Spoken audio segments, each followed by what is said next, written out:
Hello, what's up? Welcome back. It's Plat Chat, and it's some extra content. This isn't an emergency episode. This is, in fact, very similar to my idea last year and the year before, where I basically tap into the brains of all of the people that have been doing tier 2 in order to glean their knowledge like some kind of suckling leech before I prep for next year.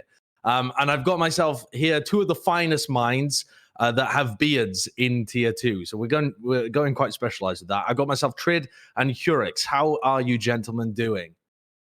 I'm doing great, man. Thanks for having me on. Obviously a fan of Plat Chat, and also a fan of tier 2. So let's see what we can talk about. And I don't know why Heurix is here. You only needed one of us, to be fair.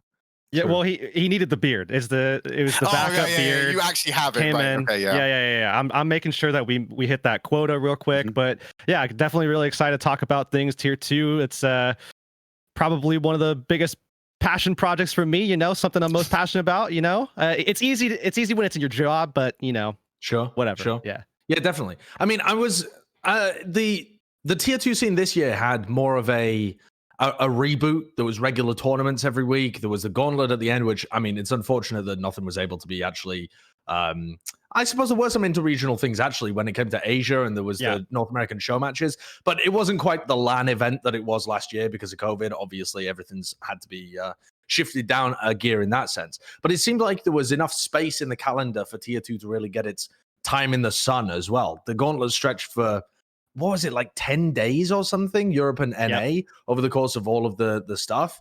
And it seemed like there were certainly bubblings, I would say more than in previous years, apart from the gauntlet of last year, of like people really like digging into it and seeing what was going on, especially because we've always got a fresh crop of rookies heading into next year. Yeah, fresh crop of rookies. Also, towards the end of the year, they added the skins incentive as well. So that brought a lot of people in to actually watch it. But I think a bunch of them stuck around as well because they actually enjoyed what they were seeing. But yeah, I think that the tournament format we had this year really helped out. I'm not a huge fan of just the group stage leagues, especially when there's a skill variance in the region. So having tournaments makes it a little bit more interesting because it feels like most, if not all of the matches matter. Yeah. I think on top of that, even as well, when you look at especially regions like Europe, that becomes even more of an issue when you're talking about that skill deficit that may exist between a team like the Hurricane and teams that are coming in from trials every single time. So definitely that certainly helped to a large degree with not just making things interesting every time, but also I think to a large degree allowing teams to catch up to the skill level of British Hurricane and teams of that skill level, I guess. All right. The purpose of this discussion, gents, though, is that I know even just from watching little bits of Gauntlet as well, that although everybody on Reddit professes to support tier 2 and watch tier 2, the viewer numbers beg to differ. Most people do not. The people who watch the Overwatch League actually most of the time are not watching tier 2. And so they don't really have the full understanding of these rookie players coming up. Now, for me and for the other people involved in the Overwatch League, this period of like December, January is cram time because you don't have enough time over the course of the entire season to watch everything that's happening all over the world in tier 2 because you don't know which rookies are going to get picked up. I don't know if I'm wasting my time following some tier 2 team that's just going to explode and okay, well, they were never going to make it into Overwatch League anyway. So for me, now is the cram period of like, all right, there's all of these rookies that are coming into the league. Let's learn about them. Let's learn all the heroes that they play, their styles, what their team histories are, this kind of stuff. And I imagine for the fans that it's somewhat similar. This period of time is normally, the gauntlet, and they're hearing rumors about certain players being incredible on Reddit. And we do have a bunch of European and one North American player coming over from Contenders to the Overwatch League. So the purpose of this was, a little bit of a recap to talk about Contenders and the Gauntlet particularly, but also with a bit of a focus on the players that are coming into Overwatch League next year. And so I want to start with British Hurricane, because even though their players have not been officially announced anywhere, British Hurricane is the academy team of the London Spitfire, and they've been a very good academy team for a while, but the London Spitfire has always been full Korean, and we know that that's changing. Nuki's gone to a GM position within the London Spitfire and said that she wants to be very European, so this makes sense as the core of the team. Now, I saw that they dominated Europe, and I saw that they've been good for a couple of years now as well. They were undefeated for a year. Tridd. Yeah, I saw a tweet from Tridd saying that this is the bar with which we'll measure all other dominance by. I think that was you that tweeted it, wasn't it? I don't think it was me who tweeted it, but I'm really mad that I didn't, because that's a really good line. Maybe it was leg day or something, but someone tweeted out saying this is the bar by which all dominance will be measured from now on, at least in European contenders. So talk to me about British Hurricane this year. They've obviously been a great team, but just how much better than everyone else have they been? They were one match away from not losing a single match in over a year. So the last time before the November bracket of the contenders, the last time they lost was August 2019 in official competition. They had a weird one in EBC where they lost to Sheer Cole, but then they absolutely dominated them on the run back in the double Elam bracket. The mystery match that was the November finals against Obey Alliance is a blemish on their perfect legacy they could have had. And I'm pretty certain they were pretty upset about that one. Yeah, I think it was also, that would have been the 40th series win in a row, if I'm not mistaken, if they had been able to take that. And they had a couple of marks, I think, little asterisks on certain matches that went throughout the year, mostly against Obey Alliance, but also one in season 1 of the final week of regular season this year, actually, in 2020, against Young and Beautiful.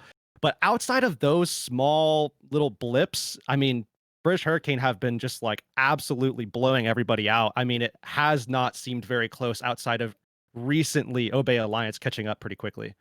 There were players and teams that were relegated to the fact that when they got into contenders, they weren't trying to hit first. They were trying to hit second because they knew they weren't going to win. It was about, can I get to the final?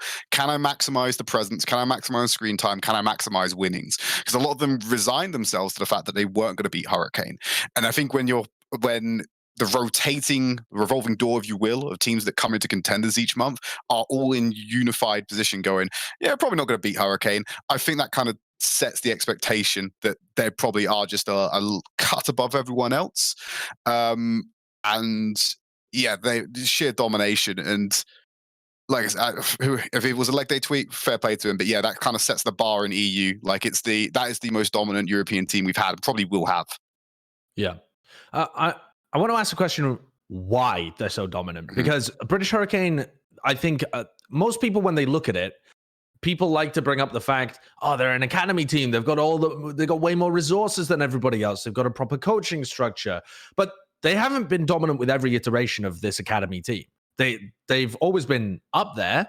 They've always been up towards the top, but I've seen them lose games. I've seen them lose tournaments before in the past. So this year of dominance has been something different. What would you attribute that to? Is that the particular roster that they had this year?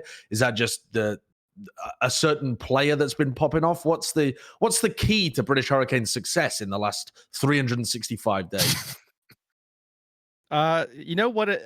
I think a lot of the players, when we talk to them in winning interviews, and especially when we're talking to other teams going into a match against British Hurricane, we're talking to them about what makes them so difficult. The biggest thing that they constantly bring up, and I have to agree with, is the fact that this is one of the only teams that has had mostly the same roster for so long. I mean, we're talking most of the roster coming in last year around the end of summertime, and then some small additions being added in the form of their support line. Kellex just came in this past summer in July, if I'm not mistaken, and then Ripa came in right before season 1 started this year in 2020. So the core for the DPS and the tank line, they've been together the entire time. They've had a lot of the same coaching staff as well.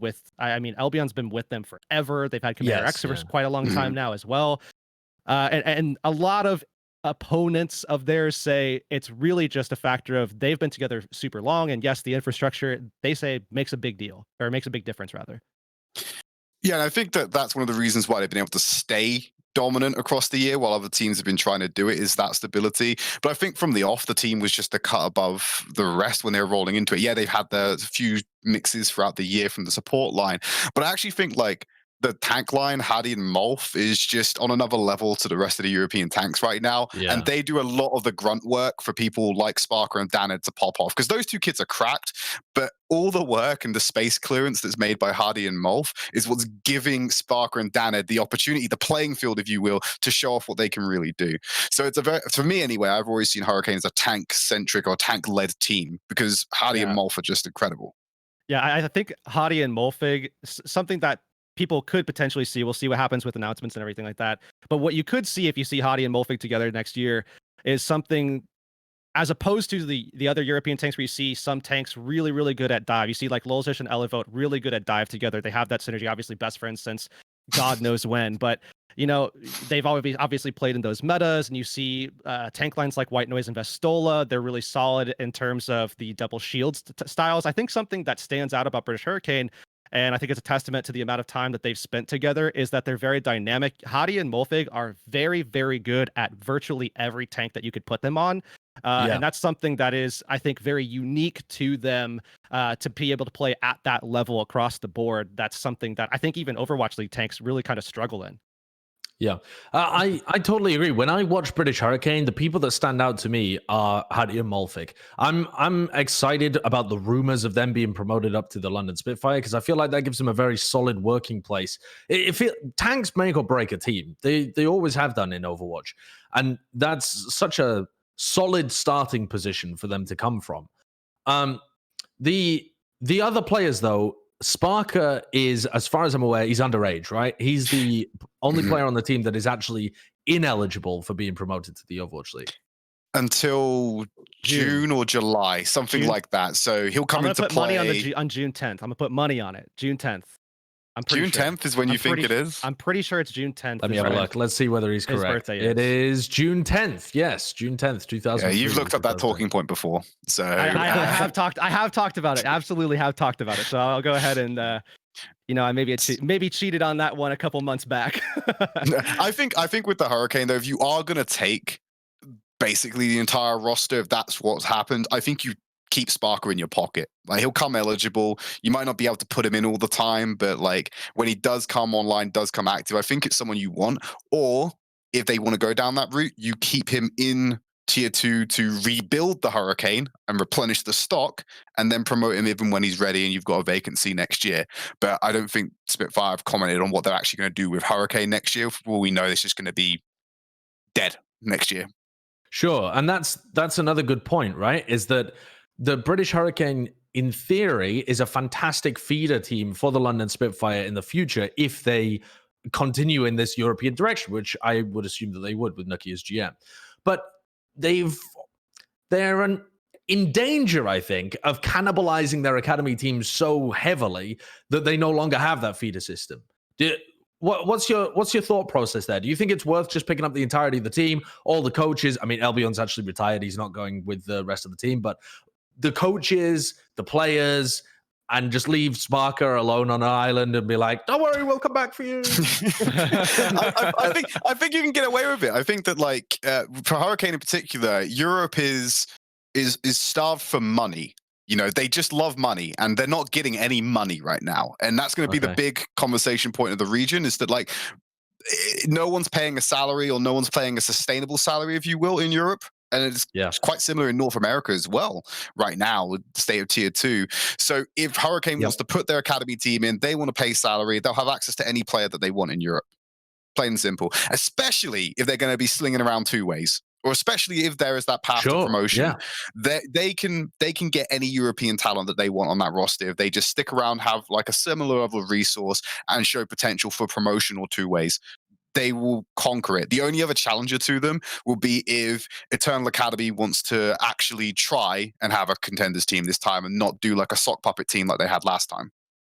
I think the interesting thing about Hurricane, you talk about cannibalizing the team to the extent where it may not exist. I'm curious if that's going to be actually what occurs here, because there was a tweet at one point, and someone will have to correct me if I'm wrong, but I'm 99% positive that Hurricane did post right before either their show match or the final, the grand final against Obey Alliance, that it was like one last flight or something like that along those lines. And I saw that and I was like, that's interesting. That's weird. I don't know if that means necessarily the roster, because obviously one could assume that multiple players from the roster are going elsewhere, as we've already seen some of their coaching staff already making moves and all that. But beyond that, is that a question of whether or not the Hurricane itself is going to be gone? I mean, they are the last Western, I guess, other than Uprising Academy still exists. It's hard to remember them because of their performance throughout the year, but I guess we can discuss them a little bit later. I think if you're Hurricane, to me anyway, it makes zero sense to get rid of this feeder system. By all means, change the level of resource you invest into it. I don't think, as much as I'd like to see these players get the bag, obviously, I don't think you need to spend as much as you might have been doing in previous years to hold down an academy team in Europe right now. But considering that Europe is one of the largest exporters of talent to the Overwatch League, you can just monopolize that from the off. To me, it makes no sense to not have some kind of presence and get those talent in-house and make sure that there is some support structure to make sure they get to the level you need them. Because, like I said, we're exporting talent. If you don't, then yeah, cool, you can come by every now and then, like a dad who's abandoned his kid, and check in on them after a while. But like, you don't know what state it's going to be in. The house could be trashed. They could have like flunked out of school. You need to have some kind of supervision there, because no one else is going to do it. Doesn't mean that necessarily it feels like a responsibility of Hurricane to like shoulder the entirety of the European region in some kind of structure. But I think it makes sense for the organization to have that foothold there and just, hey, you could be spending a lot of money down and then there's no superstar EU talent that comes up, right? Yeah. But if you have that control, you sign them early, you have that advantageous position where they're already starting to maybe integrate with Spitfire because it is going to be European based for the time being, I imagine. I don't see why you wouldn't do it. It makes no sense to me. Yeah. I think that's a good point. Now, if British Hurricane are moving forwards into next year and they're trying to rebuild most of their roster and they're trying to attract the best talent from the rest of Europe, who have they beaten the piss out of that looks pretty good? Because I was watching Obey and they seemed like they had some pretty talented players. There's people like Shao who've been around in the scene for literally forever. Naga's fantastically talented, but he's moved on up as well. Same with Khan too. And then there's teams like Sheer Cold and Ex Oblivion who, because I haven't been paying very much attention to contenders recently, these are just a fresh crop of players that I am utterly unfamiliar with. I did pretty much the entirety of the roster of Sheer Cold and Ex Oblivion. No knowledge of. Then they're not kind of the old school from when I watched Contenders a year ago. They're brand new kind of players that have come up, just a literal fresh crop. What do you think about the rest of the talent in Europe, the teams that British Hurricane beat on their way to the Gauntlet victory? So me and Heurix might have differing opinions on some of them of like who's the cream. It's just like who's like watching them and what we rate in the players. I think that, like as you mentioned, there are players on Sheer Cold that I quite like. One of them is Greffen. I really like an Irish DPS. I think it was really weird. Like a couple of years ago, I was just randomly at an Insomnia in the UK, and he was like playing in the finals of that. And I think I made a random throwaway tweet, and it was just like, this Greffen kid's pretty good, because the level of play at UK LAN is absolute garbage, right? It's not something you're gonna actually like look at seriously. I was like, the Greffen's kind of cracked. Like I think he was popping off on McCree or something. And then like a couple of years later, he just suddenly like turns up on the Sheer Cold roster and he starts getting some victories under his belt on that team. And then even now when he's in the Gauntlet and the level of competition when you have to go up against in EU, like your Nagas, your Dan and Sparkers, like people like that, he's still able to hold his own. He's not quite there, I'd say, at that like tier 1 caliber, but he's a player that I want to keep an eye on because I feel like maybe a couple more seasons he'll probably dominate, especially if we're going to have this vacation of talent from the top. He can step into some of those positions, I feel. I don't know if Heurix agrees or disagrees with me on the Greffen assessment. I do agree that I think Greffen has definitely stepped up as someone that in the past couple of months with Sheer Cold's rise, he has also risen. I think that a lot of the improvement that we're seeing from Greffen has indeed had an impact with Sheer Cold's performance, and potentially even their lack of performance earlier in the year. But as good as Greffen is, as much as I liked seeing those Tayo flanks on McCree, I think Sheer Cold Backbone is one that stands out for me a little bit more, and their support line of Lucer and Refit are the things that I think stick out the most to me personally. I think Backbone is one of those flex DPS that you look at flex DPS and you're like, okay, cool, you can play Genji and Pharah, but what else can you do? Okay, cool, you play the silly heroes, you're like a little mini Mangachu or something, you know what I mean? But in terms of like providing something a little bit different or providing a more broad spectrum and bringing that kind of thing to the table, I think Backbone does do that to a large degree. I think he plays a style that is very team oriented. You don't see him doing a lot of those, you know, diving out and requiring a lot of resources and making these big, you know, backline dive plays unless it's absolutely, you know, necessary for the comp or the strategy or whatever. You see him, especially on Genji, he's like using his deflect to make sure that he can support his teammates and getting value, getting a lot of I think probably most of his value in terms of his Mei. I mean, he has a broad spectrum of heroes that he can play from and do really, really well with them. And I think he plays well with his team, especially when he's on those heroes that can be integrated into a lot of the team strategy. Again, like Mei using Wall, Sheer Cold. I mean, it should be obvious given their name that they are very, very good with the Mei. And Backbone, I think, is a large part of that for sure. So the thing about Sheer Cold and XO, to me anyway, I always associate them with the double shield just because of their tank line. And I'm surprised you ignored Alex from that conversation at all, because I really rate Alex as a Sigma. Same thing for Vestola on that one. Like, I think they're two of the best players on their respective teams. And I was just saying, it just surprised me that you omitted them so dangerously from any conversation. Here's the thing, though, and this is why I brought up the point before about Hadi and Molf. I think Alex is phenomenal on the Sigma. I think he's one of the best Sigmas in EU. I think this very much the same about Vestola for his Sigma, and even I would go as far as to say his Diva as well. White Noise, probably one of the top 2, 3, I would say, Orissas in Europe if I was to rate them. But the thing is that if I'm going to go out and say, like, these are the players to look out for, I want them to do more. I want to see them on Winston popping off. I want to see them on, especially now, Wrecking Ball popping off. I want to see more Reinhardt from them and stuff from the main tank perspective, at least. And we haven't been able to see as much of that from EXO and Sheer Cold because they've been so dominant on the double shield. They've been able to just default to that strategy constantly over the past 3 or 4, actually like 6 months now, ever since July. Yeah, but in the Gauntlet, they were having enough success with that composition. They didn't need to flex off of it. Obviously, they didn't, make it. They were both both of those teams were in the top 4 of Gauntlet, and I don't think they strayed away from the double shield that much. So they're still able to make it work at this level of competition. And if that's their game plan, and you're right, we haven't seen enough of them flexing onto those tanks, I wouldn't discount them.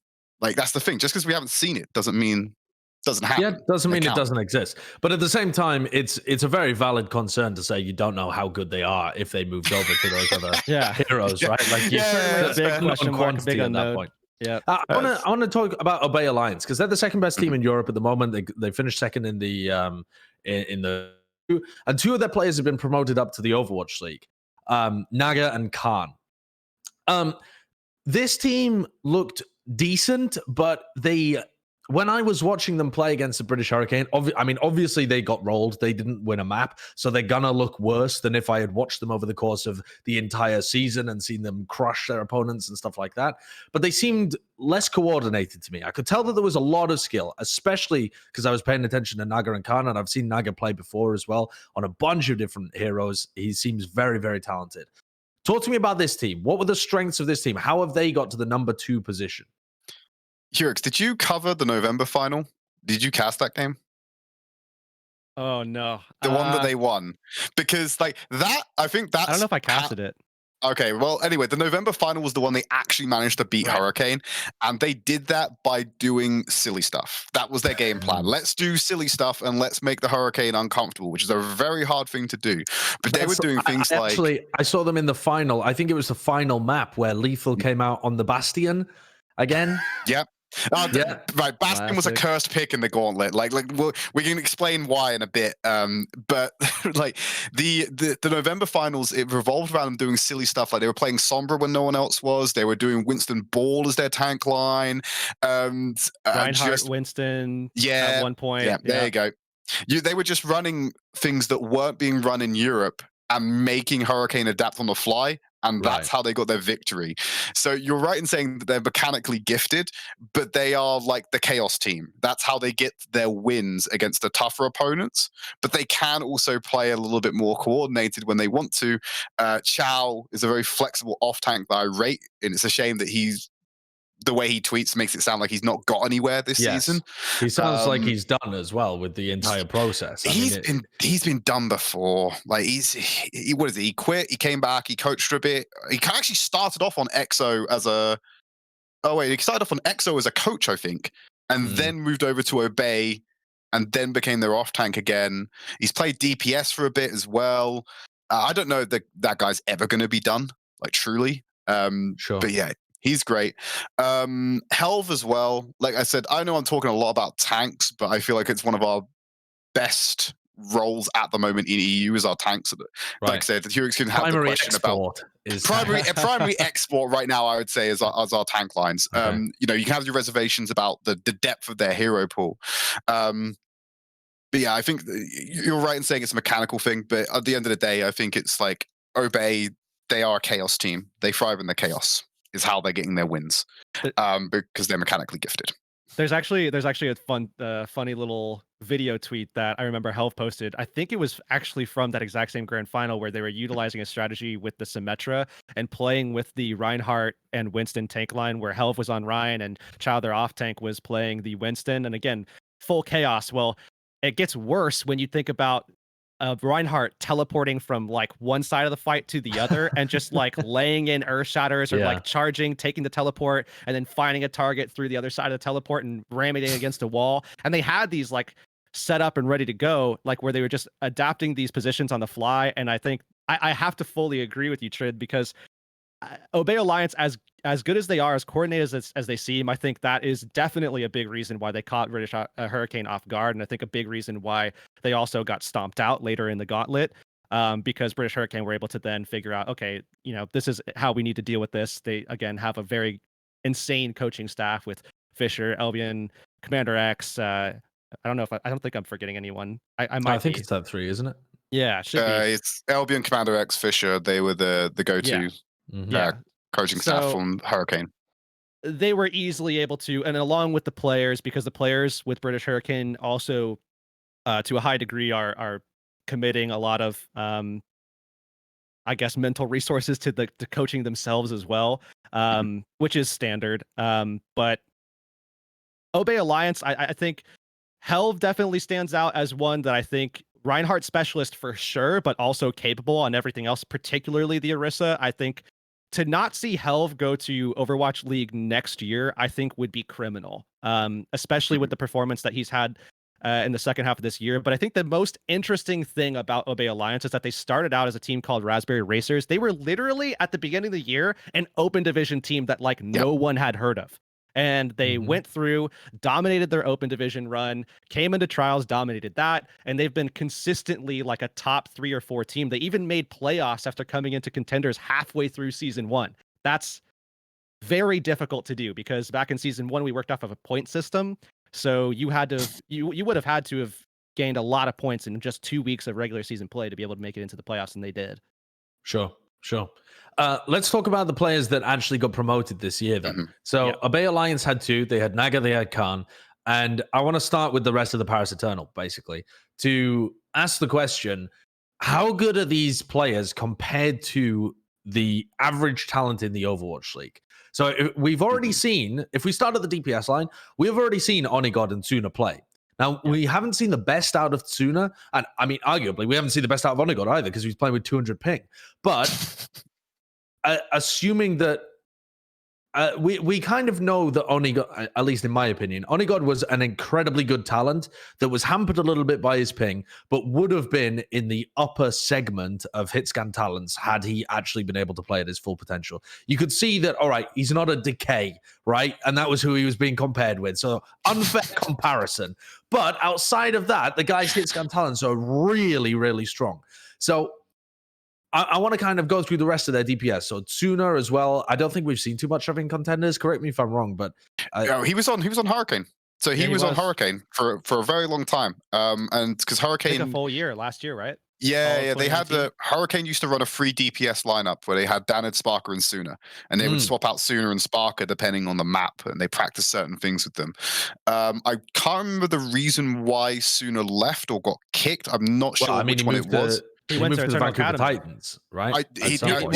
He went to Eternal Academy direct. at the beginning of the year. Yes, that was it. Eternal Yeah. Academy. Right. He didn't go straight to the Titans because I knew there was like a downtime. So he went over to Eternal Academy when they tried to have their kind of attempt at doing the Hurricane, which didn't work out. Yeah, big whoopsie on that one. Who would have thought that trying to get what did they have? Like they tried to get Patapan and Muse, I think, on their academy team, and Visa Hell kicked in. Yeah, it was like half of Talon Esports. They brought over like 3 or 4 players from Talon Esports who had actually shown out in Gauntlet, and they said, you know what, we'll bring them over to Europe, and yeah, that didn't pan out too well, unfortunately. Right. But in terms of Suna, though, like I think personally, I think that Hurricane upgraded when they just stuck with Sparker. I think that Sparker, you could argue, well, Suna stayed in the roster and they had equal play time, especially with a team that good. How well would they get? I would say if you put a head-to-head between the Sparker and Suna right now, I'd say Sparker would beat Suna. And I think if Sparker's beating Suna, I think a lot of Overwatch League talent will beat Suna. I don't think Suna is going to have... context as well, for people who are listening, Sparker is ineligible, like we talked about earlier. Yeah. So it's not like they could have picked up Sparker from Europe. Yes. If you wanted European talent, that he wasn't on the table. But yeah, carry on. Yeah, no, it's a good caveat to add in there. But I think that Suna is... We didn't have the best showing of him from the Titans. I don't think he actually played on the Titans roster. Did he? At one point? He played a little bit, yeah. He actually got quite a bit of playtime. The problem is... For me, I'm rating Suna from the position of I only really saw large amounts of his playtime when he was playing for the Titans, and that team was shit. Like, they were getting destroyed. And that's not because their players were terrible. That was because they had very little time to be able to practice, playing with a huge amount of ping, thrown into the middle of a situation where they hadn't been prepared and coached, and they didn't have the whole offseason to scrim. And there was just any kind of excuse you want to throw at the dartboard is going to stick with these guys.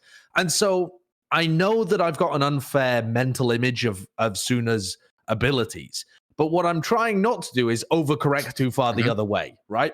And when there was a recent interview with Gedemaze, the new coach of Paris Eternal, where he was talking about Suna, and he said that Suna was a cracked tracer specialist, is essentially how they were planning to use Suna, that he would be the third DPS that would come in, and he's essentially going to be specializing in Tracer so that Onigod can play more of the classic hit scan stuff. Suna didn't really play that much Tracer when it came to the Vancouver Titans. I haven't really seen him. I have no idea how good he's going to be on that role. You know what's funny about that? Onigod and Naga also in the Gauntlet, I think both played Tracer. They both played Tracer and they both played it well. Yeah, both of them, especially Onigod, I would say to a large. I was surprised by Naga's performance. Sort of. I mean, Naga is known very widely for playing virtually everything and being good at it. Yes. But he did play it very well. I think we had a couple of Tracer players in Gauntlet that really stuck out that are, I think, going to be big names like next year. And we might have more conversations about them for like the 2022 season or something like that. But Onigod and Naga did contend very well, and especially Onigod. So it's interesting that they're going to be using Suna in that regard when they have 2 other players that are going to be. Does that make you optimistic then that Gedemaze believes Suna's better in that role to allow Onigod to specialize in hit scan? I mean, I think that using Suna as the third DPS option is probably the best solution.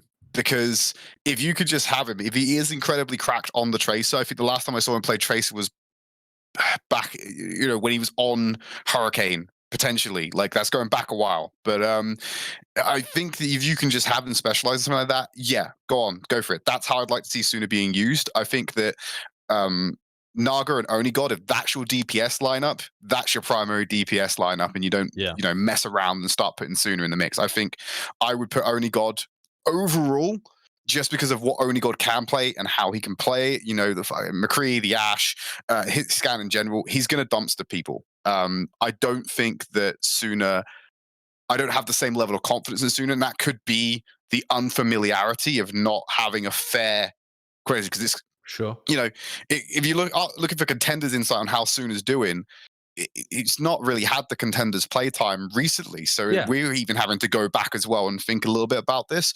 I just remember not being completely sold on him as like your mainstay damage option on the Hurricane, and the Hurricane was a very good team. So it's. I think another thing about Onigod is that if you get into a meta where you're going to be playing predominantly Zarya, and I know that we're nowhere near that right now. We are nowhere near that at this point in time. But Oh you my know, God. if there ever is a situation where we see a lot of Zarya playtime coming back, Onigod, people may remember him as Spectral, a player. I mean, that was his name in between being Onigod and then Onigod again. And he was one of the most scary Zaryas in the EU region last year. Damn, I just remembered he did change his name to that. Yeah. Didn't it have a 9 in it or something? Yeah, Yeah, like Spectre yeah. 9L. Yeah. I hate players who do that. I actually hate it. It's just a rough. it's so It's a rough annoying. time. It's a rough time. But well, at least we're not over there in China where they change their name literally every 3 weeks and it's like not pronounceable. But nonetheless, Onigod, I think, as good as Elevote is, I think Onigod is probably one of the best Zaryas out there available, and there is the potential to have Elevote or Dawn slot out, move Onigod to that Zarya role, and then that's where Suna and Naga can come in and play together as a DPS lineup, where that I think that lineup makes a lot of sense. I know this is like super specific and Very niche. very niche. But What's the Washington Justice? Washington Justice did it. They put the K in there on the Zarya. That's exactly the reason. They did. Yeah. They did. Okay, I want to focus on Naga for a bit though, because I'm very excited about him. But I think that if you've basically, he's the kind of player where if you watch any amount of footage of him, you can immediately tell that he's really good. You can tell from a single map, and the more you watch, the more confident you feel that he has a lot of talent. He seems flexible. He seems talented. I don't know whether I would put him on the same level as like the problem with being a rookie talent in the Overwatch League is that you're always compared to the other rookie talent, and a lot of the other rookie talent is coming from Korea and China, and those kids are fucking cracked. That's insane. So the natural comparison is to compare people like Naga to, I would say, like Pelican or Naced, who are coming in. These like flex DPS players who are also flexible enough to play a bunch of hit scan picks if required. Like, I would say those are kind of the natural comparisons for this year. I'm not sure that Naga's on that level, but I still am very excited to watch him perform, and I don't yet know where the ceiling is. How do you guys feel about Naga? Just from the off, I think Echo was the perfect hero to release for someone like Naga. Already cracked when it came round to Farah as just like a mainstay hero. Because like I remember watching him back when he played on Copenhagen Flames 2018 EU Contenders. He came out on the Farah like, okay, the Naga Farah do be hitting differently. And so he's already got that skill set. And then Echo comes out and he's got such a deep hero pool that cool. I can literally play anything that I want to now. You've given me the full menu a la carte. And that's where I think he's had his most impact recently, is actually playing on the Echo, because it's been such an important pick in Contenders anyway. It's part of the meta. It's typically being run with the Echo Tracer, is what we saw a lot of as the damage lineup in Gauntlet. And that's where Naga's found the most value, just being able to go, oh, cool, any hero I pick for this for this moment, I'm going to be able to make work because I just know how to play every hero. Now, if we move away from the Echo, or we wanted to specialize in certain heroes, which is linking back to the Get Amazed point here, and he actually just hones in on them for a bit, I think that there's a great room for development there when he doesn't have to, or doesn't choose to spread himself so thin.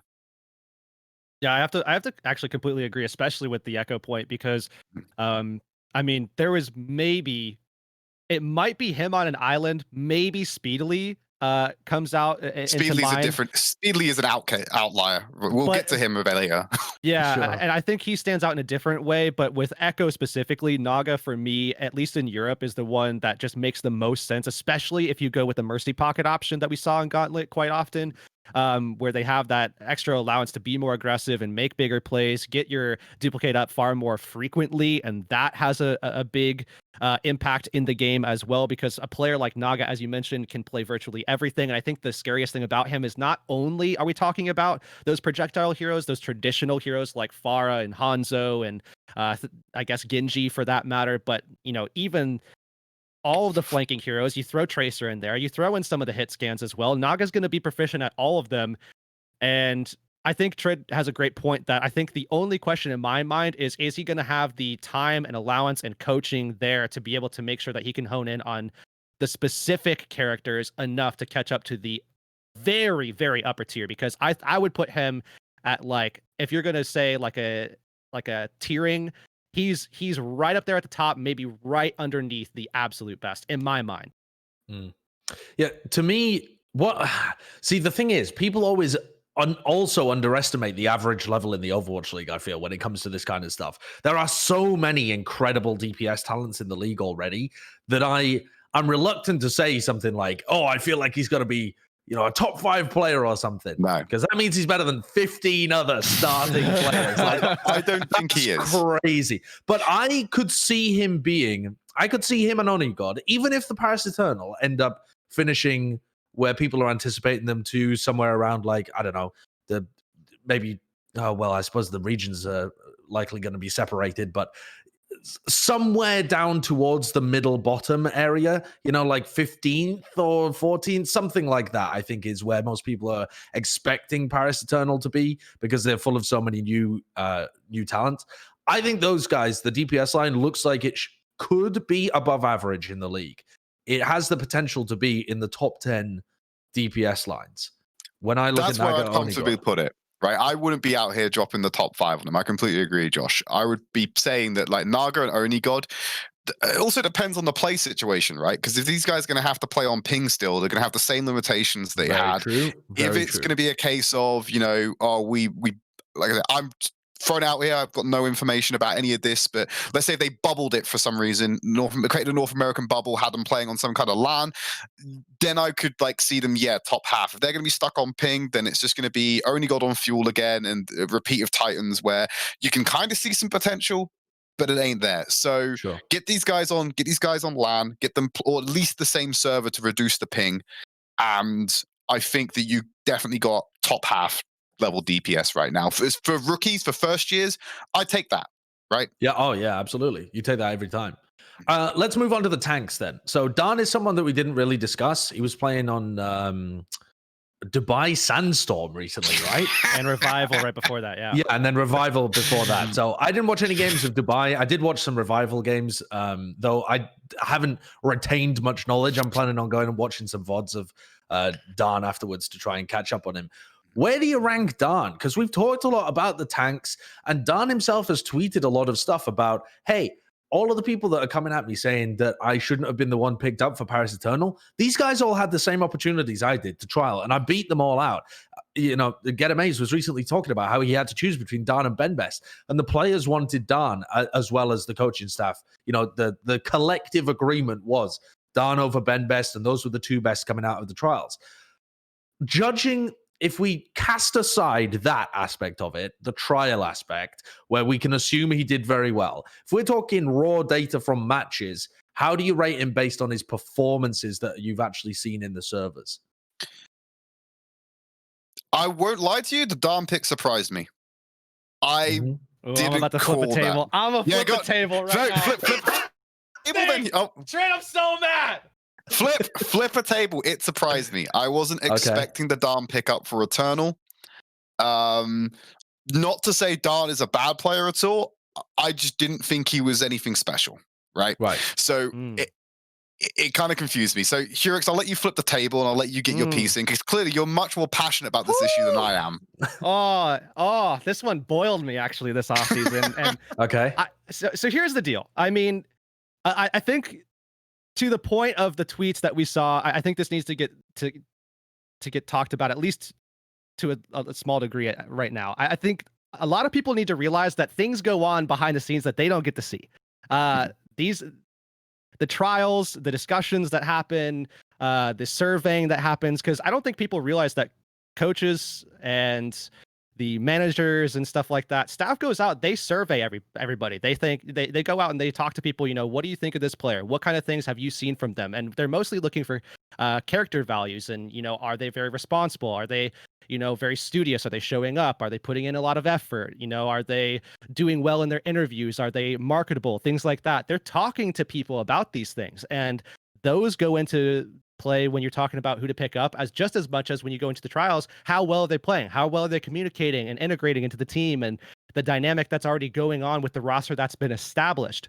So I think people don't understand that as good of players as we already know Bin Best and, you know, even like Helv and stuff are, Don obviously was just the better pick. And we need to understand why that may be. And I think a large reason of that for that being is because he's so good. I mean, you look back at North America October, he brought Revival, a team that was struggling since God knows when, to the final in that tournament, and took on Odyssey, took a map off Odyssey, a team that was dominant for so long. And they also beat American Tornado, who won Gauntlet.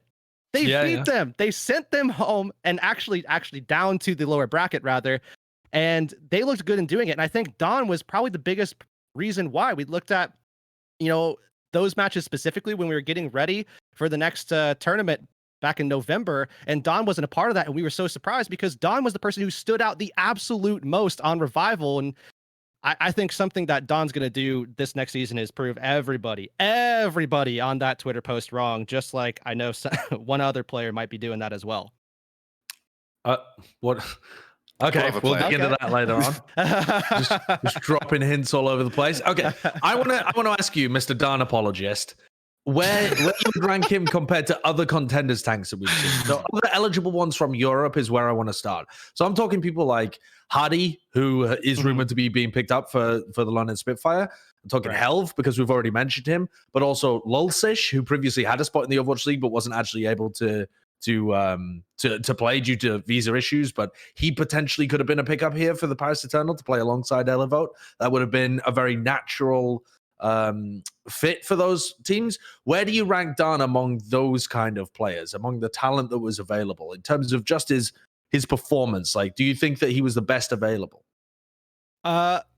So I do think Hottie stands out above the rest. I think if you're talking about the cream of the crop, I think he is absolutely the cream. And then behind him, I think exists both Don and Helv. At least in my mind, I think that there have been players that have maybe at times surpassed them on certain characters. And I'm talking about players like White Noise on Orisa. But outside of that, Don and Helv have been right there, like right behind Hottie. And I think they've certainly Helv has established that. And I think the big concern with Don specifically is that Helv at least has had the benefit of being able to beat British Hurricane. He's been consistently playing against, you know, a very dominant team that has been lossless for like a year over that actually. And Don hasn't necessarily had that. I mean, he was on Revival, like we mentioned, which again, their best calling is the fact that they got to the final in October in North America, and they beat American Tornado at a time when American Tornado wasn't exactly American Tornado because they were missing two of their players that month. But I still think that in spite of the fact that Don hasn't necessarily had as prolific of a resume, I think he's a player that is going to stand out as someone like, okay, maybe we made a mistake in assuming the worst here. Okay. I think Don can, like, let's just clarify. I think Don can perform well on it. I'm just saying the pickup surprised me. It wasn't what I was expecting. I was expecting primarily I was going to go with Ben Best. That's who my money was on. I think that's who was everyone's everyone's expecting just staying in the team. Fair. That's fair. Ben Best to stick around. But then also when Elevote got announced, I was thinking, oh, they're going to do what Justice just didn't do, which is actually get the right hand and left hand of God to play together and get them to Overwatch League. And, you know, we actually get the parts of Exodia. Yeah, basically, for those two, it is you put those two together. And for most times, obviously they have some very Papige moments, but for the most part, they will just get the shit done. They will become workhorses for your team. So when I saw the Elevote announcement, I was going, oh, here it comes. We're getting the Justice lineup we were supposed to get, and Lulsish is going to be there. Lulsish isn't there.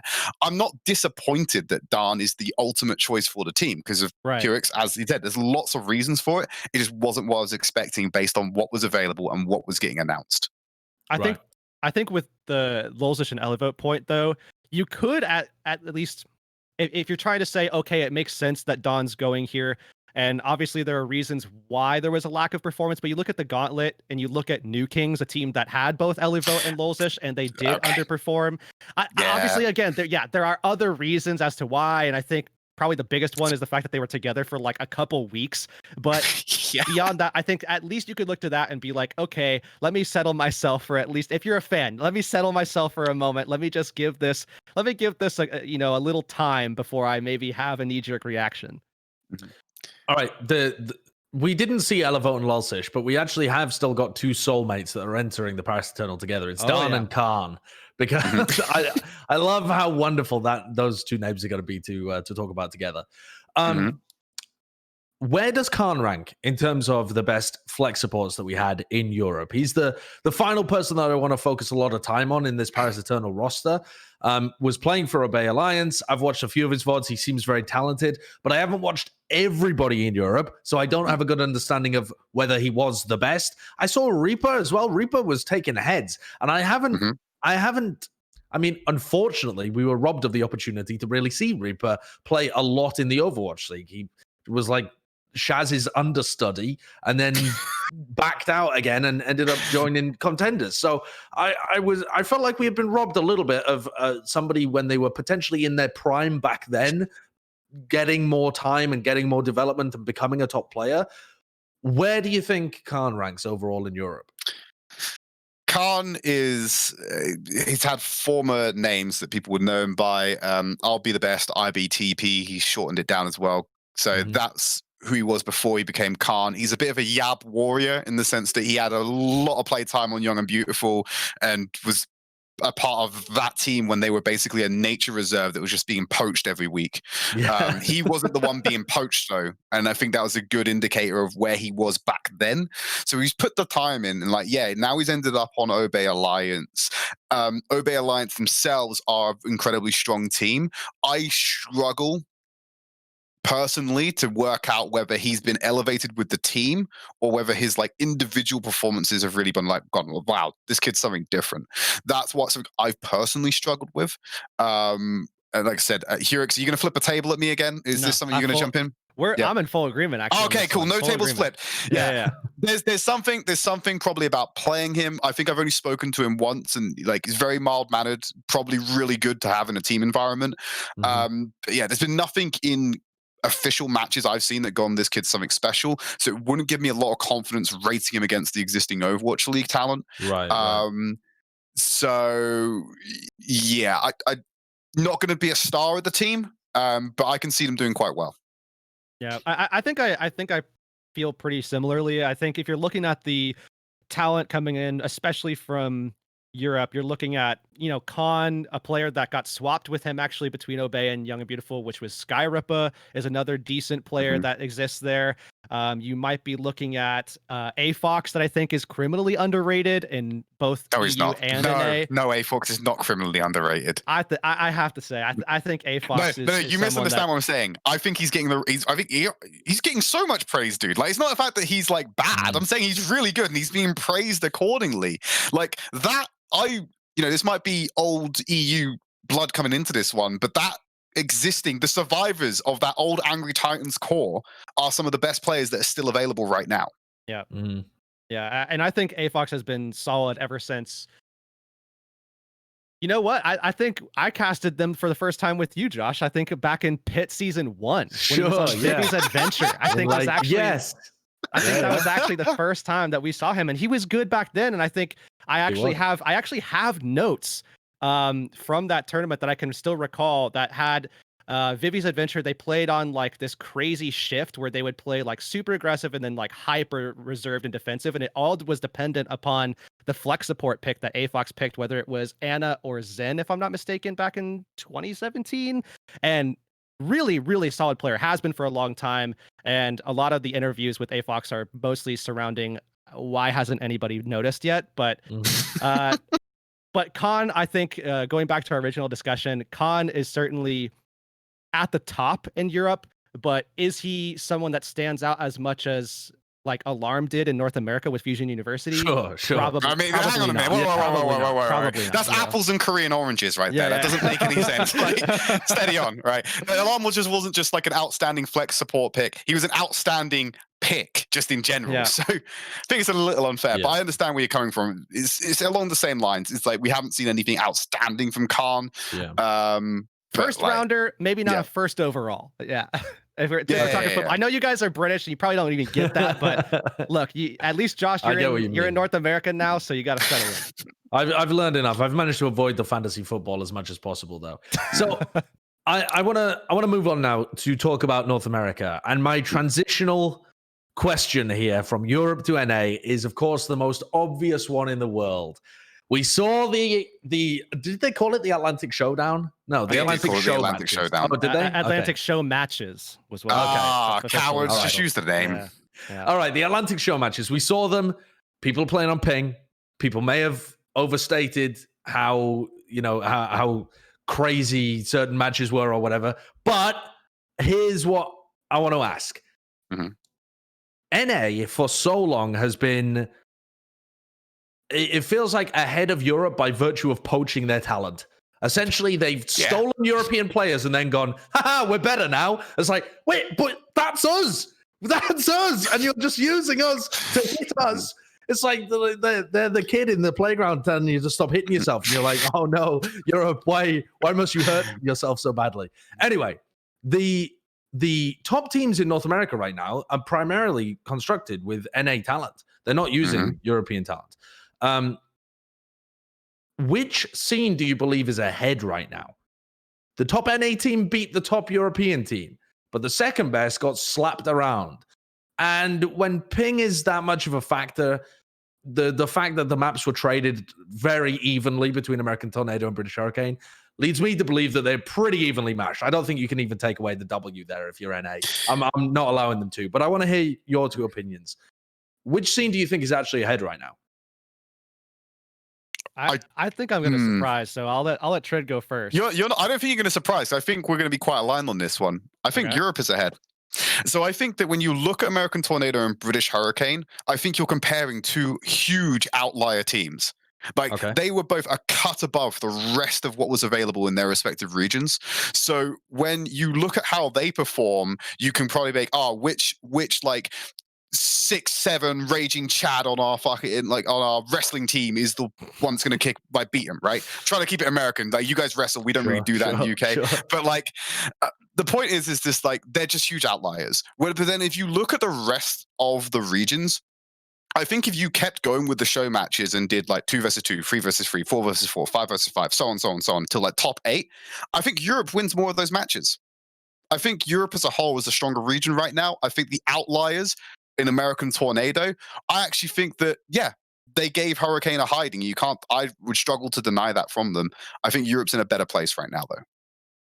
Yeah, I think a lot of people would expect, American born and bred, have been following the NA scene for quite some time. Though, to be fair, I've been following the EU scene for a long time as well. But I would have to agree right now. I think Europe is a step ahead, and I think it's a full step ahead. I think the main thing to take away from what we saw in Gauntlet is certainly what Tridd said in regards to the fact that American Tornado and British Hurricane should be judged in isolation, because American Tornado, absolutely just shit stomped the entirety of North America in Gauntlet.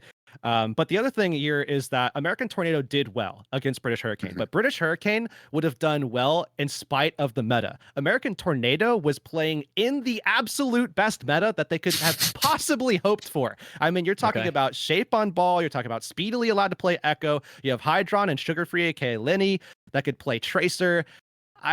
Ultraviolet on Zen pretty much the entire time. American Tornado could not have asked for a better scene to set the stage for what became of the show matches, and they did well because, at least in part, because of it. I think if you go over to one of those other metas that may require more structure, that British Hurricane has certainly had a lot more time to build some synergy and some cohesion there.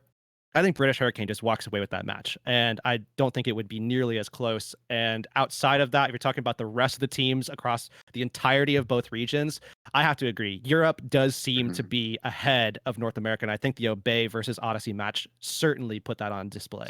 I think that was more of a test than the Hurricane American Tornado one, because that's more in line with what the actual strengths of the region are. Rather than these outlier teams. But I just want to point out, because I think we've got to talk about American Tornado. This is a team of Zoomers. They are just all ineligible for OWL because they're all ranging from 15 to 17, and they are slapping the North American region around. And I don't know whether they're happy about that for the time being, just letting the stocks go up and up and up and up until they're eligible, or they're just like, cool, we'll take home roughly $2,000 a month for just playing 4 matches of Overwatch, while I'm doing like school or something, right? I don't know what the reason is for it. They're still sticking around, and they're just locked out of the Overwatch League because of their age right now. And they're all cracked. Except for 2 players. Except for 2 players, yeah, but they're not typically the ones I look at and go, they're the superstars. Sorry, who are the 2 players that are Shape that and are Cucumber eligible? are both eligible. Right. The thing is, I think Cucumber's Kaluge, who had a bunch of drama around him as well. Coaching so staffs will be very reluctant, I think, to pick them up because of what surrounds them or what is in their past. Or was Shape involved as well? Shape is Frill, and Shape loves to. Shape is certainly one of the more animated players, I think, in either of the 2 regions, and he definitely likes to talk. But granted, he can certainly walk it as well. So I don't hold it too much against him. But I think staffs will see the way that he acts and talks and stuff, and I think that might be a little bit of a concern. Whereas you look at like Speedily and Ultraviolet and OG, and you're like, okay, those are definitely some players I'm going to be, looking to grab in 2 years. I just remembered why they became American Tornado. I remember what they used to be called and why they weren't allowed to be called it anymore. So they originally came in as Tier 2 Drama Alert Nation, and then they were told to change their name because Drama Alert is a trademark term by Keemstar. The American Tornado team fills me with a little bit of hope, though, because the North American scene in general, my personal theory is that one of the biggest reasons that the European scene has caught up to, or perhaps surpassed North America right now, is that the NA team has slowly been just losing the structure and money that it previously had that, in my opinion, was propping it up ahead of Europe. It's not that North American talent is better. Otherwise, we would, in my opinion, you would see the evidence of that because more of it would get promoted to the Overwatch League. That does not tend to happen. So to me, the reason that North America was ahead in contenders in the past was because they had more academy teams, they had more money to spend, they could afford to import players, both Korean and European. And that doesn't really seem to be the case anymore. The organizations have been trickling out of the scene. But what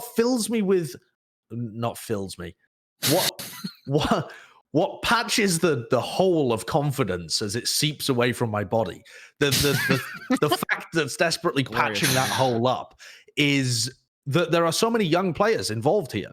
These aren't old washed players that are just trying to squeak out as much time as they can in the limelight. These are players that could be exploring opportunities elsewhere in other esports, but instead they're actually here, even though the opportunity isn't that great for them. Like they aren't getting paid a shit ton. They're not on some huge organization. They're just sticking to Overwatch, which implies that they enjoy Overwatch, the game, or at least enjoy winning in Overwatch, the game. And it provides this kind of new crop of talent that North America can pluck from in the future. But it is going to... The reason I say it doesn't fill me with hope is they still have to stick around until they're eligible to play. And that is going to be a while for some of these guys. It's at least a year, if not multiple. Isn't Speedily like 16 or something? He's 16 recently. He was born in 2004. Jesus, it makes me feel so old. We've been over this, right? Okay. Sugar Free is 15. He stood in for that team in Gauntlet. 15-year-old. He has to wait 3 more years until he's eligible for OWL. And this isn't even his first year. He was playing in contenders. He went to the Gauntlet when he was 13, I think, or 14, and he was in Korea. And he's not even the youngest player. Rhino is on Odyssey, and he's 14. Is he really? Oh, yeah, Rhino. So here's I think you make a great point, and I think I would add to it a little bit as well. I think something that has hurt North America as well, talking about some of the money getting removed and a lot of organizations going their own way. I think something that they've missed out on in this, I say this region, I'm currently in North America, so it's right. So we've been missing out on consistency. A lot of the teams that have done really well, you look back at season 1, you see, your Envy or your Team Doge, and some of those players got picked off. And then we see Drifters was really doing well, and some of those players got picked off. You had Zik and Tayo and Iris as well going up to the Overwatch League.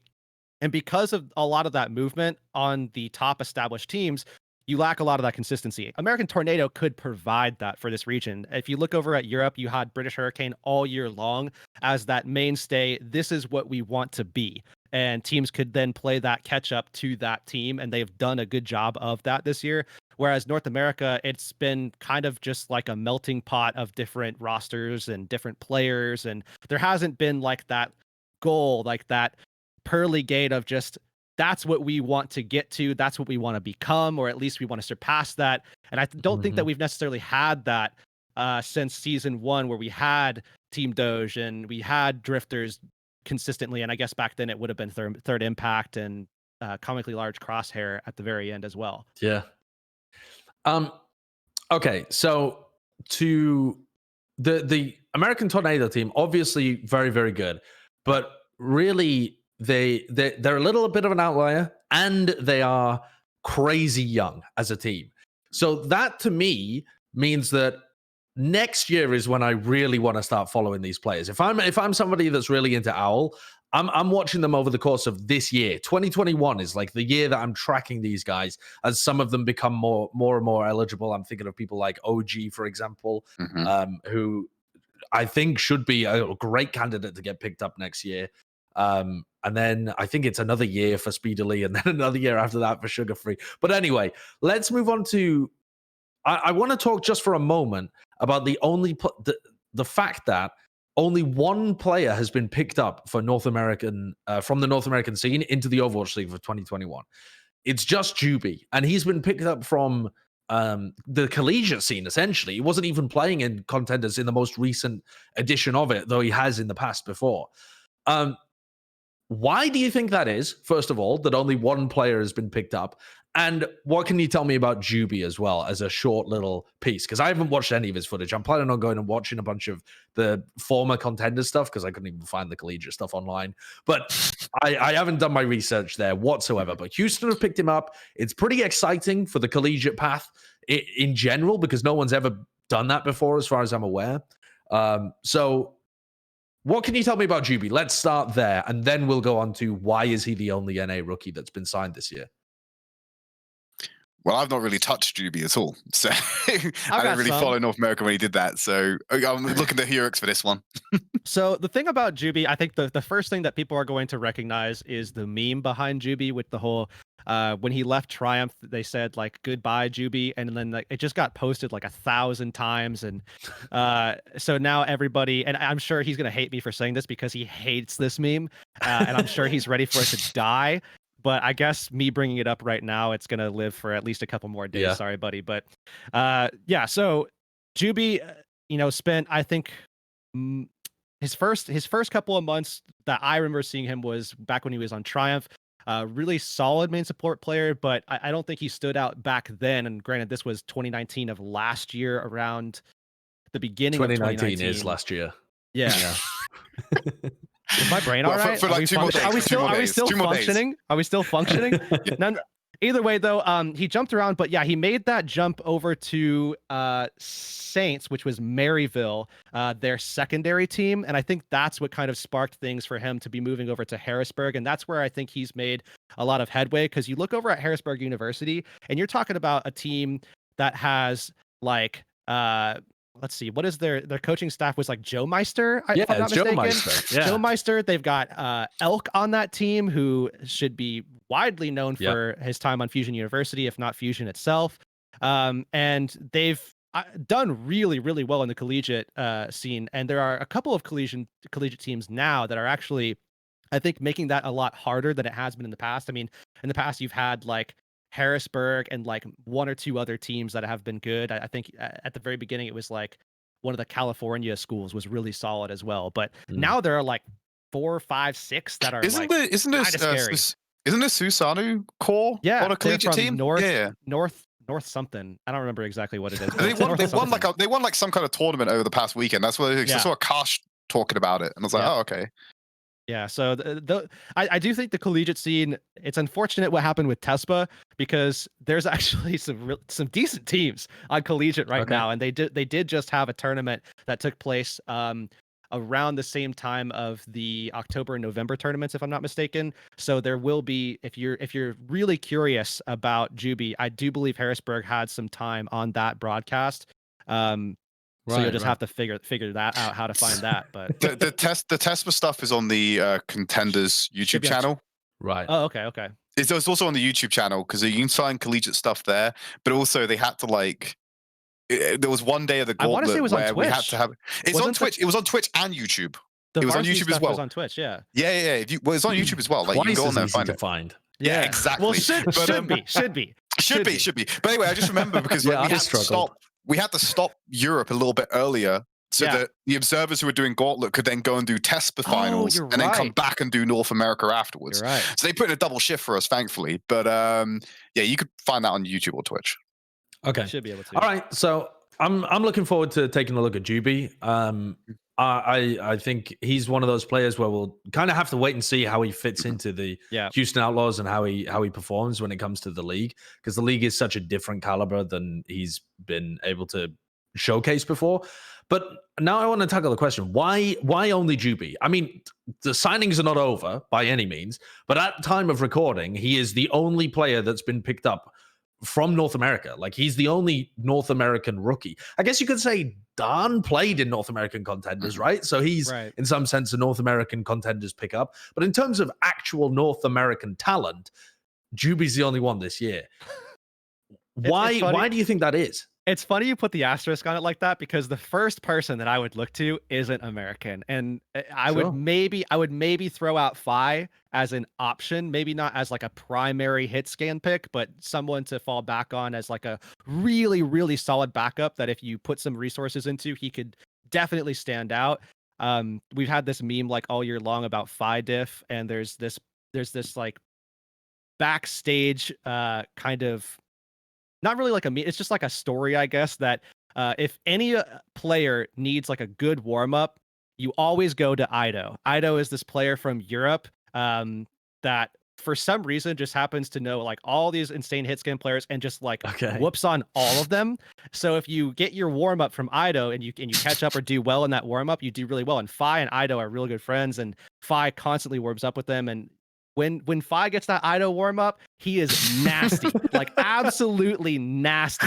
And I think on Tracer and Widow specifically, maybe to a degree the McCree as well, really, really solid pickup. But again, not necessarily American talent. So yeah, I mean he's German. I've just looked at I wasn't aware of him, but I've just looked him up on Wikipedia. He's German, and he plays for Drifters, which is the team that Getamates was coaching as well, which is interesting.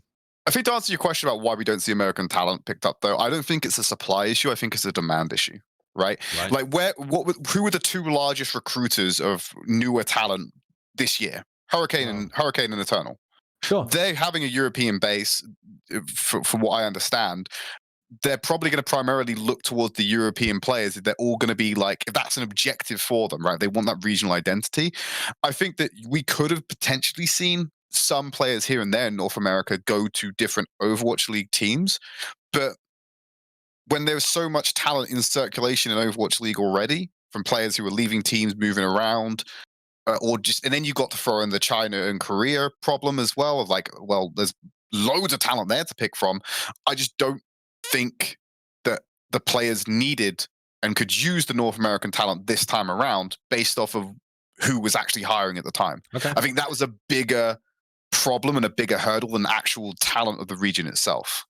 That's an interesting point, and there certainly aren't that many teams that are going. I mean, there's no teams that are going full NA as far as I'm aware. I mean, maybe Houston is, but wait, have they signed? No, they still have like 3 Korean talent, if I'm not mistaken. They still have Jonggu. They still have Happy. Oh yeah, they have Piggy and Janggu. What am I talking about? Yeah, they had both. Those guys completely. And those are recent pickups too. Yeah. So I don't believe there is a single roster that's gone for purely North American. In fact, there really haven't been since the Houston Outlaws tried it back in season 1, and even they started recruiting Korean talent very quickly on. But in terms of mixed rosters, there's Houston Outlaws who picked up Joobi and may pick up other talent coming up. There's also the Atlanta Reign have picked up North American players in the past. The Valiant love to pick up rookie talent. So I believe if they really noticed a gem that was playing in North America, I feel like they would not hesitate to go for that. And then, of course, there's people like Toronto who, in theory, are making a mixed roster, though we'll see what happens with Beast and Logics and how they actually integrate into that. But on Vancouver as well, and Boston, who are, at the lower end, who you could expect to pick up those talent. So I feel like even though the demand is certainly less than it is for European, because no one's building their identity based on it, there are still potential homes if the North American players could outcompete their Korean and sometimes Chinese counterparts. Who are those players? If we were looking at North America right now, this free agency, not players who are underage, but the free agents right now who are available, and say you're the GM of the Houston Outlaws, or even you're cool, Matt, right? And you're saying, man, Junkbuck, I really love all of these Korean guys that you're bringing to me, but the Houston Outlaws has always had this identity as an all NA roster. We need more than just Joobi out here. We need the next Jake, right? He doesn't have to be. I'm not limiting you guys to people who are as charismatic as Jake. But in terms of the next big upcoming NA talent, who have you got on the lists there, Heurix?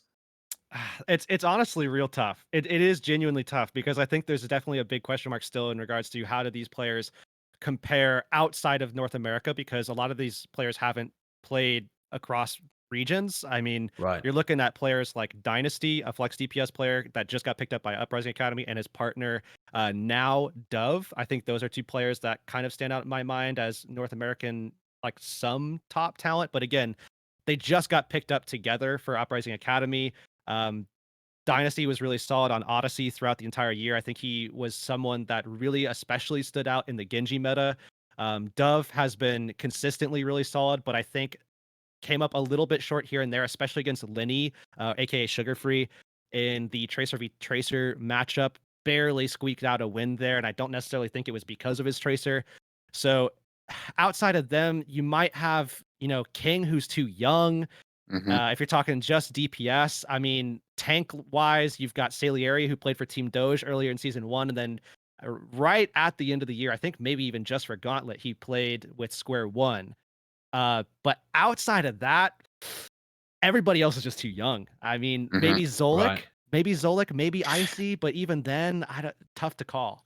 Most of the talent that I had written down in prep for this, because I knew these kinds of questions were coming, I've just looked back at the list, and most of them aren't even American. that's the You're problem. talking about like Milky Man, probably. No, not even. I've put down like what is it? So I put down like they even are eligible or they're not North American. I put down players like Decod, Exoraf, Mouthful. He's Mexican, right? Yeah. Okay, no, there's Mexican in there as well. Sigma as well. Like Sigma, I don't know what that kid ate at the Gauntlet, but holy hell, what a crack tracer! That was like the meme of cracked Korean tracers. Like there will be discussion about Sigma. Yeah, but going into next year for sure, without a doubt. Yeah, but he's too young at the moment. Is that the case? He had his first big performance. Right. And the Gauntlet. Outside of that, he only played on Team Normal for trials of Season 2 in Korea, and they didn't even make it. Actually, you know what? He didn't even play in trials. He only played in their open division run and didn't play outside of that, if I'm not mistaken. Yeah, he was playing on like Ping from Korea and was styling on North American Gauntlet caliber contenders teams on and it Tracer. Wasn't close. It wasn't even close. Yeah. So cracked Tracer there, but the point is most of the players I've got from North America that are eligible and could go to AL aren't even American for the most part, because I think that all of the super good talent in America is still too young. Yeah. Right. That's the key. That's interesting though as well because it gives people an incentive, I feel, to go and watch 2021 season of Contenders, because you are watching the fresh crop develop. You don't have to be too concerned about following everybody. You just pick a few young rookie players that are not rookies, but young rookie to be players where you can watch them develop and become eligible and go onwards. Those are some of the most fun storylines to look at, honestly, because you're not wondering whether they're good enough. You already know they're good enough. You're just waiting for them to actually come of age to be eligible. Now, also, Tridd, you said that there was a Mexican player in the middle of that as well. I mean, that is definitely the North American region, so I'll completely accept that. Which Mexican player was catching your eye? Mouthful. Is that Mouthful from Odyssey? Yes. Yeah. You made a face there, Heurix. What's up, buddy? He's got like 3 heroes. Hey, he makes them look good. Careers have been built with less, my friend, in the Overwatch League. Yeah, which heroes, honestly, doesn't it? Yeah. So Malthel, I think you could look at him as a really solid Genji, a really solid Doomfist, a really solid Reaper, and then potentially a liability on everything else. So, okay. I mean, is that not fair to say? I mean, he's also underage. I've just looked him up on Wikipedia, and he's 17. He's only just turned 17. So again, shoom, he goes off the list. He's right out of there. So someone to watch for next year. He's got a year to develop. He's got a year to develop the rest of the hero pool. There you go. All right, we'll put Coach Heurix in. We'll get him in there and tell him that he needs to stop being a liability on everything that's not Doomfist, Genji, and Reaper. Was that the 3 you were saying that he was a liability? I'm trying to think of some other heroes that he showed out on, but he's not starting DPS. He's specialist. Like, I'll give you that. Okay. Like, Fair. Yeah. He is really those 3 heroes that I mentioned. He is really, really good at them. Like, I would say very top tier at them. Again, though, it's just those 3 heroes. So if you force him off of the Doomfist and he can't play Genji because maybe Genji just isn't good, we may have had that at some point. Smile, and he can't play Reaper for whatever reason. I mean, what does he play? I don't know. Yeah. I don't know, you want a highlight clip? As I say, if you want a highlight clip, go and watch his performance on Volskaya Industries, where he comes in and solo caps that. He solo holds his team. I think he comes into the fight from all the way from point B of Volskaya to go and fight on point A and gets 4 kills on the entry and just wins the game for his team. And then apparently, then he gets subbed out and he has to spend the rest of the game watching from the bench, worrying that his team is going to throw the game. Yeah. Well, that is quite interesting then. So Europe, there's a bunch of talent that's coming into the league this year, and from the sound of it, there's quite a range of other talent which would be interesting to explore too. And North America, it's all just in the incubator at the moment. A lot of incubating talent that's just getting ready for the future. These children need more time to cook. Only 4 years for Rhino. That's it. Yeah, I'll be 4 years. Put it on your calendar. Put it on your calendar. Now, the final question. You know what? Go on. Real quick. Someone that we haven't talked about, and I think if we're mentioning Malthel, we absolutely have to talk about this player, is Luke Mino. He's a player that I think he came to Odyssey, I think, not Odyssey originally. He was someone that I just kind of canvassed a little bit. Like I was talking, coaches go around, they ask, which is very true, but obviously Shoutcast, we do the exact same thing as commentators. So I was asking around, and it was someone that, especially from Carter, I think was the one that stuck out in my mind as like the biggest profile on Luke Mino, was just someone that was absolutely just insane, as you say, Josh, cracked on BAP, just absolutely nuts, and especially on the ladder, just stood out as one of the best BAP players that he's ever seen. He had also done some like VOD review of his BAP, but there was a question with regard to some of his other heroes, and something that did happen interestingly at the very end of the season, especially into Gauntlet, is we saw Luke actually playing almost everything. We saw him playing Zen, we saw him Lucio and Mercy, despite being a flex support player for the most part. And I think he really, really stepped out. He's not someone that I could say like, hey, this coming season, let's go. But Luke is someone that you talk about the incubator. I think he's very much in that same conversation where later on into 2021 or maybe the 2022 season, Luke Mino is good enough at BAP. If he can get his other heroes to that level, he's easily, I think, in the realm of possibility of just going straight into AWA and being a star. Okay, cool. Good to look at. Also available for mid-season pickup next year, because he's about to turn 18 in February. I just checked. So in theory, if manages to improve the rest of his hero pool, maybe he could be a mid-season pickup for some team. Or go on the bench and learn under somebody. Who knows? The final question that I want to pitch to you two eggheads as we discuss North American and European contenders is, all of these rookies and all of the tier 2 scene will always be compared to Korea and to China now as well, actually, because China's been making moves and they have really ramped it up. I mean, we are talking, this is the year for China.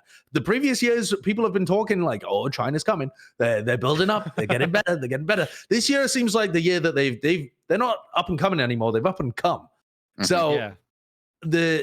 how do you guys think North America and Europe stacks up with Korea and China? Let's take this overall in terms of the tier 2 scene, generally speaking, and then maybe we can talk about the rookie talent that's coming in too. So the tier 2 level, and then also the Overwatch League rookies that are coming in for 2021. What's your gut feeling, Tridd? As someone who's not had the pleasure of watching a lot of China and Korea, I've been getting vibrations of the waves of conversations that people have been having, right? Sure. And taking the historical precedents that have been set, I always sit from a position of assuming that the Eastern teams are going to be better than the Western teams. I don't think that's an outlandish statement or incorrect. I would assume that maybe Hurricane or Tornado could give most of the Korean or Chinese teams a good hiding on when they're on LAN, but I think their outlier teams are still going to be stronger. I think Team CC, from my understanding of all the conversation that we keep hearing about them, is that they are the best tier 2 team that has ever existed. And I'm not going to sit here and try and refute that. I think that relative strength, I think from the major regions, so that's China, Korea, North America, Europe, I think that just overall strength, I still think that my understanding is that Korea is still, as a whole, better than China, from what I'm understanding. So it goes Korea, China, EU, NA. I think if you take them all as a whole, but the outlier teams, they mix it all up around. Sure. What's your thoughts, Heurix? So I think this year has definitely been interesting. Last year and starting in 2018, I did a lot of coverage for Contenders China. Did it as well for 2019. Also in 2019, did coverage for Contenders Korea throughout that year with Lemon Kiwi, ZP, Avast. Korea obviously is incredibly strong. I think even in spite of the fact that China performed so well in Gauntlet, I still think that they're incredibly strong. I would say that Korea, if not the top region, is certainly top 2 alongside China right now, with Europe right in there / right behind them, maybe an NA behind them ever so slightly. But I will say that this year has been interesting because Asia specifically does have inter-regional tournaments. They have the Next Cup series that, if you guys don't follow that, it is where like they basically have, like, if I'm not mistaken, it's an invite tourney, and they have like the top teams from China, like 4 of them, and then they invite 2 teams from Korea. Typically speaking, those teams are Gen.G and Runaway. More often than not, sometimes they'll have other teams, but I would say predominantly it is those 2 teams more than others. And throughout those tournaments, interestingly, before even we saw those Asia matches in the Gauntlet, China was actually dominating. And there was always this thing where people were saying, oh, Korea, we always hear from Korea that they're just not trying. It's just Next Cup. Who cares? They only go into the matches. They don't do their prep. They just, they're there for the check, and that's it.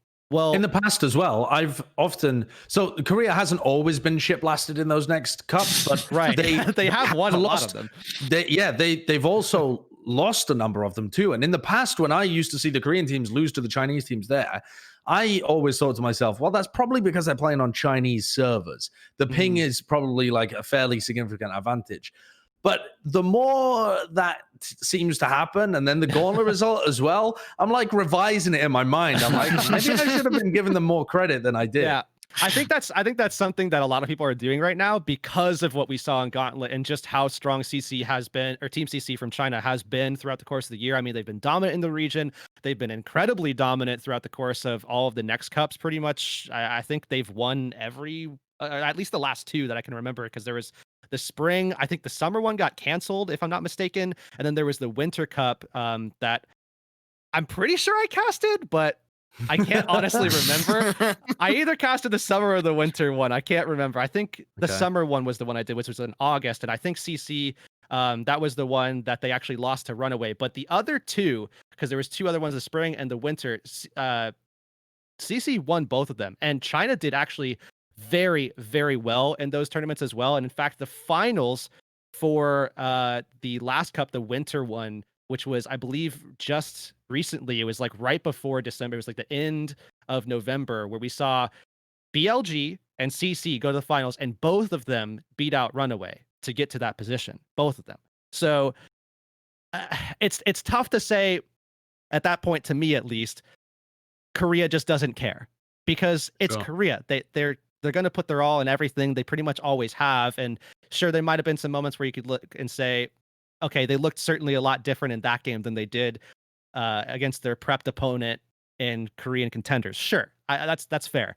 But with the way that CC, especially, and maybe to a degree BLG, have been playing throughout the course of this year, China's been on the up and up for a while, and I think they're just now getting the credit that they deserve. And I think particularly that CC roster, all of the players that are moving up, and I think even Dia, who I'm still kind of like, hello? Those are players that I expect to do very well in the Overwatch League for sure. Cool. I think the takeaway from China is a strength for the region anyway. It's just, there's like an enclave or a cabal, if you will, of tier 2 casters that were just relegated to the shadow realm of China. They're all sat there with like shit-eating grins right now because everyone's talking about how good China is. They're just like, you motherfuckers, you've just been ignoring us for 2 years now. Can't ignore us anymore. Is basically how they're doing that was me in 2018 and 2019, and I never got my call, so I'm taking it right here. Yeah, this is it. This is my moment to say. And I'm sure shout out to Kenobi, who's been in China doing his thing for like forever, and I always talk to him about it. So definitely, I think some good things to be said about China and Korea. Yeah, I'm really excited to see how the rookie talent actually matches up when it comes into the Overwatch League, because the Korean talent has always been the cream of the crop.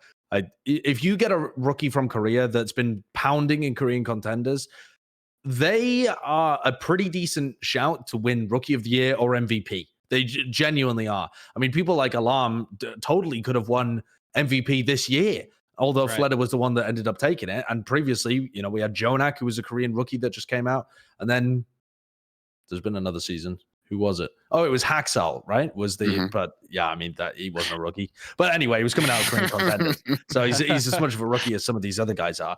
So I'm excited to see whether the European talent can really hold its own. There's been a lot of European talent that's come into the league and done incredibly well. There's a lot of recent talent that's come into the league and not been able to keep up at the top level, and they've been kind of relegated to the bottom spots in the league. So I'm excited to find that out. But I thank you guys for providing me and providing the audience with the knowledge that we require heading into next year. I'm excited to watch many more VODs of these guys playing and kind of refine my own opinions on them. And at some point as well, you in the audience can look forward to a version of this that we'll do for Korea and China too, where maybe I'll get on like Kenobi and Avril or something like that. I'll ask a bunch of the talent that's available and see who is around in order to prep us. Because Viva la China, I think they say in China, right? Something close to that, maybe. Yeah, I think so. But thank you very much. You can catch them at their Twitter profiles, which I think are below. But I appreciate you. Thank you very much for coming on, and I will see you around next time. Peace.